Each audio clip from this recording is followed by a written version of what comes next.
सबक movie release हो रही है जी। फराज साहब मेरे बड़े अच्छे दोस्त हैं, वो इसमें डायरेक्टर भी हैं, राइटर भी हैं और खुद एक्टिंग भी कर रहे हैं। और मैं ये बड़े शौक से मैं ये मूवी देखूंगा। और मेरी ख्वाहिश है कि चाहत फतेह अली खान साहब इसी तरह लोगों को एंटरटेन करते रहे। खुदा का नाम है, क्रिटिसाइज करना लोगों को छोड़ दे। उनको आप क्यों मिलाते हैं बड़े उस्तादों के साथ? He is entertainer. आप एंटरटेनमेंट करें, खुश हों, खुशियाँ बांटे और उनको एंजॉय करें। आप भी मूवी देखें। मैं तो फरहान साहब के साथ बैठ के मूवी देखूंगा। और मैं इंशाल्लाह अपना एक वीलॉग भी इस मूवी पे बनाऊंगा। इसका नाम है सबक। और मैंने अभी इसकी स्टोरी का नहीं पता। फरहान साहब ने कहा है कि इसमें सबक आमोज बातें आपको मिलेंगी। शुक्रिया। जी, आप कौन? अस्सलाम वालेकुम।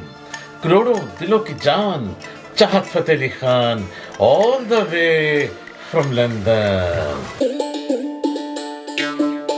तू चोर चोर चोर ओ मेरे दिल दा चोर, सारे जग विच पै गया शोर शोर शोर। क्या इधर बैठे उधर बैठे इधर बैठे, ये क्या है?